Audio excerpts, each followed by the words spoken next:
আমরা জানি যে বর্তমান সময় বিশেষ করে আসামে এক অগ্নিগর্ভ পরিস্থিতির সৃষ্টি হয়েছে। যদি আমরা পরিসংখ্যানের দিকে যদি আমরা তাকাই, তাহলে আমরা দেখব যে আসামে প্রায় 12টি জেলা আমাদের বাংলাদেশের থেকে আগত অনুপ্রবেশকারীদের সংখ্যাধিক্য রয়েছে। বন্ধুরা, আজকে কেন এই অবৈধ যে ভূমি যেটা রয়েছে সেটা মুক্ত করার জন্য সরকার হাতে নিয়েছে, তার জন্য আমি দু একটি কথা আপনাদের সামনে তুলে ধরতে চাই, দু একটি তথ্য আপনাদের সামনে তুলে ধরতে চাই। আমরা সবাই জানি যে 1951 সালে যখন জনগণনা হয়েছিল, সেই জনগণনা অনুসারে আমাদের আসামে মুসলিম জনসংখ্যা ছিল 15.5%, এবং সেই যে মুসলিম জনসংখ্যা ছিল তারা এই ভারতবর্ষের তারা ভূমিপুত্র ছিলেন, এবং ভূমিপুত্র হওয়ার জন্য আজকেও তারা ভারতবর্ষে তারা শান্তিতে তারা বসবাস করছেন। কিন্তু তার পরবর্তী যদি আমরা লক্ষ্য করি, যদি পরিসংখ্যান আমরা লক্ষ্য করি, সেই জনগণনা অনুসারে আমাদের আসামে মুসলিম জনসংখ্যা ছিল 15.5%, এবং সেই যে মুসলিম জনসংখ্যা ছিল তারা এই ভারতবর্ষের তারা ভূমিপুত্র ছিলেন, এবং ভূমিপুত্র হওয়ার জন্য আজকেও তারা ভারতবর্ষে তারা শান্তিতে তারা বসবাস করছেন। কিন্তু তার পরবর্তী যদি আমরা লক্ষ্য করি, যদি পরিসংখ্যান আমরা লক্ষ্য করি, 2011-তে যে সেন্সাস যেটা হয়েছে, সেই সেন্সাসে দেখা গেছে যে 1951 সালের যে 15.5% সেটা বেড়ে 34% হয়েছে, এবং আজকের দিনে সেটা 42% গিয়ে পৌঁছেছে।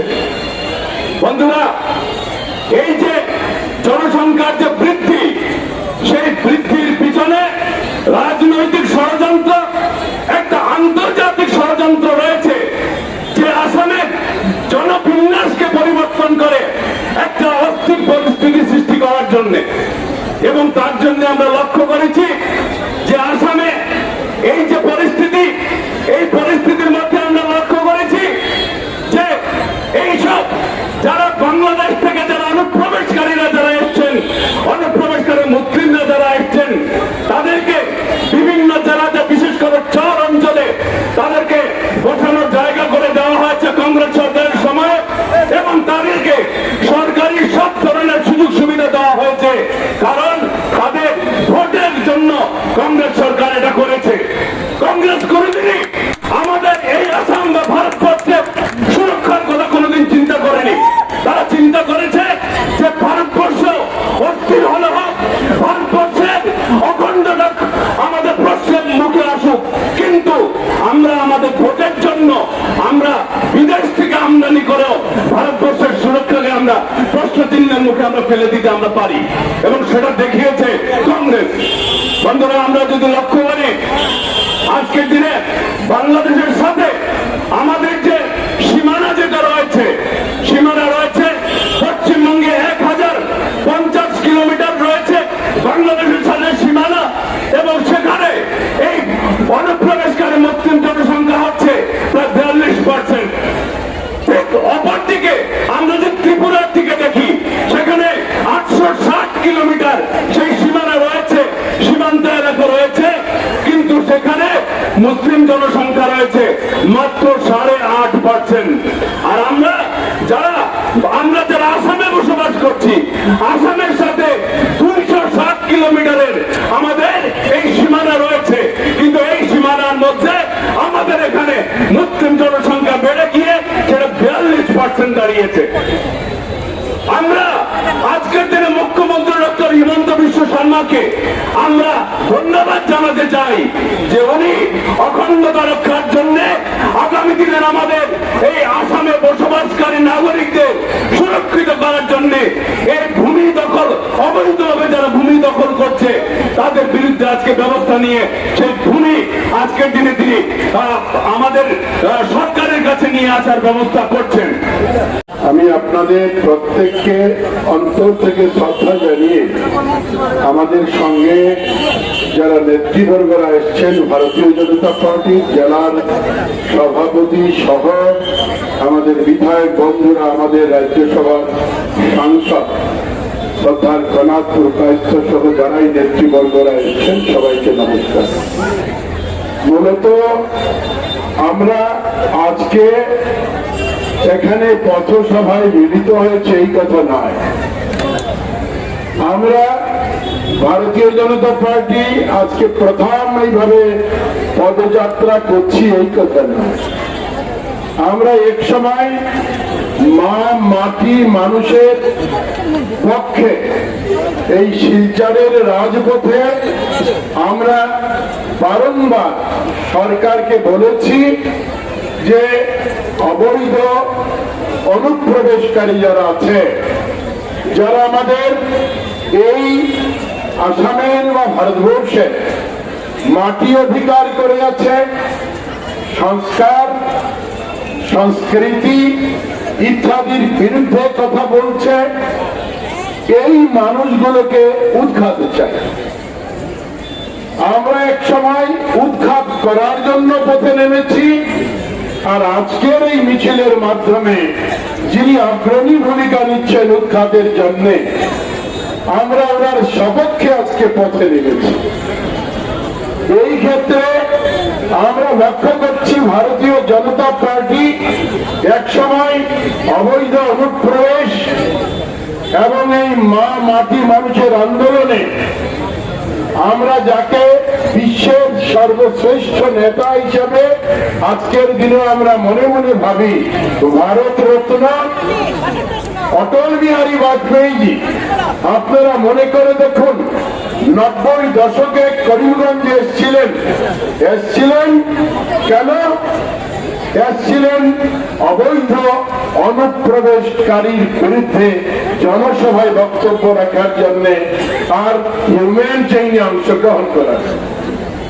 সেই 90 দশক থেকে, সেই 80 দশক থেকে ভারতীয় জনতা পার্টির যে উদ্দেশ্য যে ভারত মাকে অবৈধ অনুপ্রবেশের কবল থেকে মুক্ত করতে হবে, ভারতের মাটিকে মুক্ত করতে হবে। ভারতের মাটিকে কেন মুক্ত করতে হবে? মা ভারতীকে দ্বিখণ্ডিত করা হয়েছে। দ্বিখণ্ডিত করে একটা অংশকে আমরা জানি অন্য দেশ পাকিস্তান, আর এটাও জানি ক্রমাগত ভাবে পাকিস্তান চেষ্টা করে যাচ্ছে এই দেশের কিভাবে অনিষ্ট করা যায়।